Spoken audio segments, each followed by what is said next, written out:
আসসালামু আলাইকুম ওরহমতুল্লাহি ওবারাকাতু।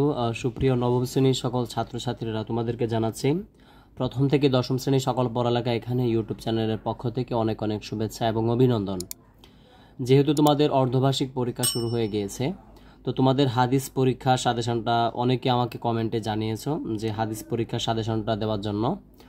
তো আমি মূলত সাজেশন তোমাদের দিচ্ছি না তেমনভাবে, তোমরা মানে যে দেখার পর তোমাদের মতামত প্রকাশ করো না যে কেমন হয়েছে, তো সেই কারণে কিন্তু আমি সাজেশন প্রতিদিনই দিতাম তোমাদেরকে। কিন্তু যেহেতু তোমরা দেখার পর সাজেশনটা যখন দেই তারপর আমাদেরকে কোনো কমেন্টের মাধ্যমে জানাও না যে কেমন হয়েছে পরীক্ষা, সেই জন্যই কিন্তু সাজেশনগুলো মূলত তোমাদেরকে দিচ্ছিলাম না। ঠিক আছে, প্রথম ঠিকই দিয়েছি কয়েকটা পরীক্ষায়, মাঝখানে কিন্তু আবার অফ করে দিয়েছিলাম। তো কয়েকজন তোমরা খুব কমেন্টে বলছো যে তোমাদেরকে একটা সাজেশন দেওয়ার জন্য, তো সেই জন্যই কিন্তু আজকে সাজেশনটা আমি দিচ্ছি। আশা করি যে সাজেশনটা দিব তোমরা যদি ভালো করে পড়ো এখান থেকে কিন্তু একটা ভালো মার্ক পাবে, অর্থাৎ 80+ নাম্বার থাকবে।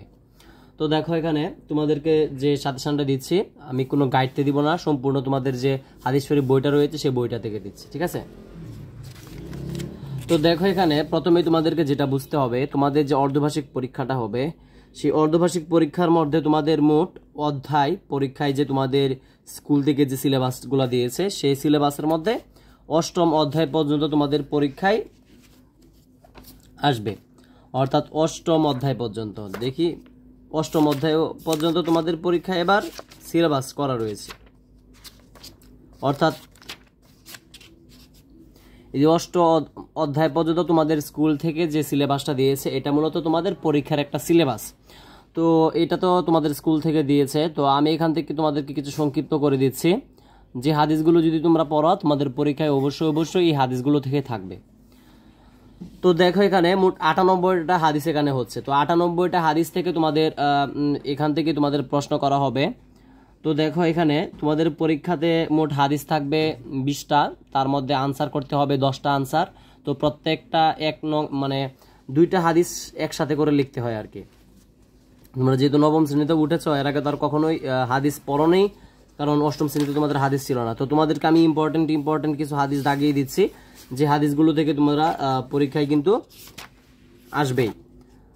ভিডিওটা একটু লং হতে যাচ্ছে, তারপরেও কিন্তু খুবই গুরুত্বপূর্ণ। তো দেখো এখানে প্রথম যে 1 নাম্বার হাদিসটা রয়েছে, 1 নাম্বার একটা হাদিস আছে তোমাদের বইয়ের। দেখো, عن أبي هريرة رضي الله تعالى عنه قال قال رسول الله صلى الله عليه وسلم خلق الله آدم على। তো এই যে 1 নাম্বার যে হাদিসটা, এটা এই হাদিসটা আমি তোমাদের জন্য অর্থাৎ এই 1 নাম্বার হাদিসটা তোমাদের জন্য সাজেস্ট করব না, এটা তোমাদের পরীক্ষায় আসবে না। তারপরে তুমি যদি পারো পড়ে দিও, তাতে তো কোনো প্রবলেম নেই। তো এই যে 2 নাম্বার একটা হাদিস, দেখো এখানে 2 নাম্বার হাদিসটা যেটা রয়েছে এটা কিন্তু তোমাদের পরীক্ষায় মনে করো আসবেই। 2 নাম্বার হাদিসটা তোমাদের পরীক্ষায় থাকবে। ঠিক আছে, 3 নাম্বার হাদিসটা যেটা রয়েছে এটাও তোমাদের পরীক্ষায় থাকবে। 3 নাম্বার হাদিসটাও কিন্তু তোমাদের পরীক্ষায় আসবে, ভালো করে দাগিয়ে নাও। তোমাদের বইয়ে 3 নাম্বার 2 নাম্বার এই 2টা হাদিস খুবই ইম্পর্টেন্ট। তারপরে দেখো এখানে 5 নাম্বার একটা হাদিস রয়েছে, এই 5 নাম্বার হাদিসটাও খুবই ইম্পর্টেন্ট। তারপরে দেখো এখানে 6 নাম্বার হাদিসটা, এই 6 নাম্বার হাদিসটাও অনেক ইম্পর্টেন্ট। 7 নাম্বার হাদিসটাও গুরুত্বপূর্ণ, 8 নাম্বার হাদিসটাও কিন্তু তোমাদের জন্য গুরুত্বপূর্ণ। তারপরে দেখো 9 নাম্বার হাদিসটা, দেখো 9 নাম্বার হাদিসটা গুরুত্বপূর্ণ রয়েছে। 10 নাম্বারটা আবার তেমন গুরুত্বপূর্ণ নেই, 9 নাম্বারটা গুরুত্ব রয়েছে বেশি। ঠিক আছে, 11 নাম্বারটা প্রয়োজন নেই, এটা তোমাদের পড়া দরকারই নেই। 11 নাম্বার হাদিসটা কখনোই তোমাদের আসবে না। তারপরে দেখো এখানে 12 নাম্বার যে হাদিসটা রয়েছে, 12 নাম্বারটাও ইম্পর্টেন্ট আছে। 13 নাম্বারটাও ইম্পর্টেন্ট। ঠিক আছে, 13 নাম্বারটাও দেখে নিবা। তারপরে দেখো এখানে তোমাদের যে 14 নাম্বার হাদিসটা আছে, এই 14 নাম্বার হাদিসটাও ভেরি ইম্পর্টেন্ট। 15 নাম্বারটাও দরকার নেই। আর এটা দেখো এখানে 16 নাম্বার হাদিসটা অনেক ইম্পর্টেন্ট। 16 নাম্বারটা দেখবা।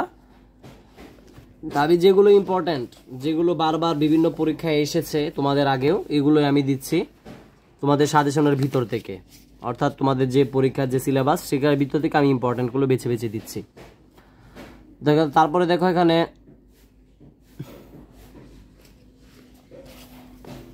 এই যে এটা 19 নম্বর হাদিসটা, ঠিক আছে। দেখো আমি এটা একটু উত্তরটা তোমাদেরকে বলে দিই, এটা খুবই ইম্পর্টেন্ট।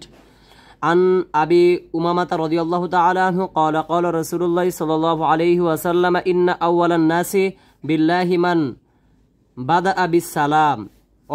অর্থাৎ অনুবাদ, হযরত আবু উমামা রাদিয়াল্লাহু তাআলা আনহু বর্ণিত, রাসূল সাল্লাল্লাহু আলাইহি ওয়াসাল্লাম ইরশাদ করেন, নিশ্চয় আল্লাহ তাআলার নিকট সেই সর্বোত্তম ব্যক্তি যে প্রথমে সালাম দেয়। খুবই ইম্পর্টেন্ট তোমাদের অর্ধবার্ষিক পরীক্ষায় আসার জন্য এই একটা হাদিস। মনে করো পরীক্ষায় তোমাদের এই হাদিসটা এসেই পড়েছে, কারণ এটা খুবই একটা সালাম নিয়ে যেহেতু তোমাদের জন্য একটা পারফেক্ট প্রশ্ন হবে। তারপরে আমি আর একটু বলে রাখি যে তোমাদের পরীক্ষায় কিন্তু তাহকিক থাকবে, ঠিক আছে। প্রত্যেকটা প্রশ্ন দিয়ে কিন্তু তোমাদের 2 নাম্বার করে কিন্তু তাহকিক থাকে। তো তোমাদের মোট 4টা রিটেনে, অর্থাৎ তোমাদের যে লেখবা এমসিকিউ থাকবে তোমাদের 40 নাম্বার, বহু নির্বাচনী থাকবে 40 নাম্বার, আর 60 নাম্বার থাকবে তোমাদের হাদিস। অর্থাৎ তোমাদের মোট 5টা হাদিসের উত্তর দিতে হবে, 5টা হাদিস, এবং একটা মুখস্থ হাদিস দিতে হয় এবারত সহ, ঠিক আছে। আমি এটা নিয়ে কথা বলছি কোনগুলো মুখস্থ হাদিসের জন্য বেশি ইম্পর্টেন্ট, তোমাদেরকে দেখাচ্ছে, সমস্যা নেই। তারপরে দেখবা এই 20 নাম্বার হাদিসটাও দেখে নিবা। আমি আবার বলছি, যা কারো যদি কোনো প্রশ্ন থেকে থাকে কমেন্টে জানিও, কোনো সমস্যা নেই, আমি উত্তর দেওয়ার চেষ্টা করবো ইনশাল্লাহ। তারপরে দেখো এখানে 26 নাম্বার হাদিসটা ইম্পর্টেন্ট রয়েছে, ভালো করে দাগিয়ে নাও, এগুলো বোঝানোর কিছু নেই, তোমরা নিজেরা পড়ে নিবা। তারপর এখানে 34 নাম্বার হাদিসটাও ইম্পর্টেন্ট, 34 নাম্বার হাদিসটাও তোমাদের জন্য ভেরি ইম্পর্টেন্ট। 40 নাম্বারটা পড়ার দরকার নেই, 40 নাম্বারটা তোমাদের কখনোই আসবে না। আমি যেগুলো ইম্পর্টেন্ট মনে হচ্ছে সেগুলি দিচ্ছি। 41 নাম্বার হাদিসটা দেখে নেবা, 41 এবং 42 নাম্বার হাদিসটা দেখবে। 42 নাম্বারটা খুবই ইম্পর্টেন্ট।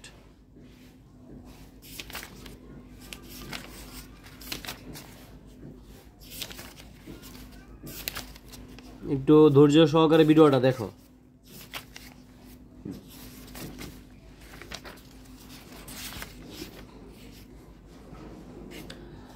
57 নাম্বার যে হাদিসটা রয়েছে, এই 57 নাম্বার হাদিসটাও দেখবা,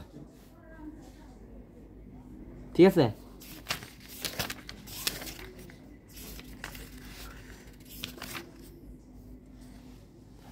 73 নাম্বার হাদিসটা দেখবা, 73 তোমাদের পাঠ্য বইয়ে 73 নাম্বার হাদিস। 76 নাম্বার হাদিসটাও দেখবা, ঠিক আছে। 76 নাম্বার, এখান থেকে তেমন আমি মনে করি যেগুলো দিয়েছি এখান থেকে তোমাদের কমন আসবে, আর কোনো প্রয়োজন নেই, ঠিক আছে। আর আমি দিচ্ছি না সামনে, এগুলো পড়লে এগুলো থেকে তোমাদের কমন থাকবে। আরেকটা হাদিস আমি দিচ্ছি, দাঁড়াও। 100 নাম্বার হাদিসটা, ঠিক আছে। যেহেতু 8ম অধ্যায় পর্যন্ত তোমাদের সিলেবাস রয়েছে, তো আমি যে হাদিসগুলো তোমাদের জন্য বেশি ইম্পর্টেন্ট ছিল সেগুলো কিন্তু দেওয়ার চেষ্টা করেছি, ঠিক আছে। এবং তোমাদের পরীক্ষায় মাথায় রাখবা, তোমাদের পরীক্ষায় একটা কিন্তু হাদিস আসে, যে হাদিসটা তোমাদের মুখস্থ লিখতে হয় জবর জের দিয়ে, ঠিক আছে, হরকত দিয়ে কিন্তু তোমাদের কিছু হাদিস লিখতে হয়। তো এই হাদিসের জন্য যেভাবে লিখতে হয় সেটা হলো, তোমাদের যে হাদিসগুলো প্রশ্নের ভিতরে থাকবে না, সেই হাদিস ব্যতীত তুমি যেখান থেকে ইচ্ছা সেখান থেকে কিন্তু হাদিস দিতে পারবে তোমাদের সিলেবাসের ভিতর থেকে। তো যেহেতু আমি তোমাদের একটা বুদ্ধি দিয়ে দেই, যেহেতু তোমাদের পাঠ্য বই এটা, অর্থাৎ তোমাদের সবটা বই কিন্তু তোমাদের, যেহেতু এখানে 8ম অধ্যায় পর্যন্ত, তার বাহির থেকে কিন্তু তোমাদের পরীক্ষায় প্রশ্ন আসবে না, একটা বুদ্ধি তোমাদেরকে দিয়ে দিলাম। সেহেতু তোমরা এই হাদিসটা মুখস্থ করে রাখো। তোমরা এই যে 131 নাম্বার একটা হাদিস আছে, খুবই ছোট, দাঁড়াও আমি আরো ছোট দেখছি আছে কিনা, দাঁড়াও, হ্যাঁ দেখো এই দিক দিয়ে লক্ষ্য করো, 135 নাম্বার একটা হাদিস আছে, ঠিক আছে। এই 135 নাম্বার হাদিসটা ভালো করে মুখস্থ করে ফেলো, কারণ এই 135 নাম্বার হাদিসটা যদি তুমি পরীক্ষাতে লিখো তাহলে কিন্তু যে একটা হাদিস কিন্তু তোমাদের 80 ইবারত সহ হরকত সহ লিখতে হয়, প্রশ্নে ব্যতীত তোমার বই থেকে যেখান থেকে ইচ্ছা সেখান থেকে কিন্তু তোমরা দিতে পারো। সেটার জন্য আমি সাজেস্ট করবো 135 নাম্বার হাদিসটা দিলে ভালো হবে, খুবই সংক্ষিপ্ত আকারে, তোমরা শুধু আরবিটা দিয়ে দিবে জবর জেদ দিয়ে, ঠিক আছে। আর তাহকিক করা তো তোমরা তাহকিক তোমাদের পারতে হবে, তাহকিকে থাকে 2 নাম্বার, এটা তো আর কোনো সাজেশন হয় না, কারণ এটা গ্রামার তোমাদের বুঝতে হবে। তো তো দেখো এমসিকিউ এর জন্য এখন যে কাজটা করবা ভালো করে বুঝো। এমসিকিউ এর জন্য তোমরা যে কাজটা করবা, এমসিকিউ এর জন্য আমি তোমাদেরকে বলি, এই যে হাদিস পরিচিতি আছে, কারণ হাদিস পরিচিতি থেকে শুরু করে এই পর্যন্ত তোমাদের মোট প্রথম পৃষ্ঠা থেকে 12 নম্বর পৃষ্ঠা পর্যন্ত একটু ভালো করে তোমরা দাগিয়ে দাগিয়ে পড়বা। কারণ এখান থেকে তোমাদের প্রায়, যেহেতু এটা অর্ধবার্ষিক পরীক্ষা তোমাদের নবম শ্রেণীর, এখান থেকে প্রায় তোমাদের পরীক্ষায় প্রশ্ন থাকবে কিন্তু ভাইয়া কমপক্ষে 13 থেকে 14টা 13 থেকে 14টা প্রশ্ন, 13 থেকে 14টা প্রশ্ন কিন্তু তোমাদের অর্ধবার্ষিক পরীক্ষায় শুধু 1 থেকে 12 নম্বর পৃষ্ঠা পর্যন্ত আসবে, যেহেতু তোমরা অর্ধবার্ষিক পরীক্ষা দিচ্ছ নবম শ্রেণীতে। এবং একটা মাথায় রাখবা, যেহেতু তোমাদের 8টা অধ্যায়, দেখো এই দিক দিয়ে লক্ষ্য করো,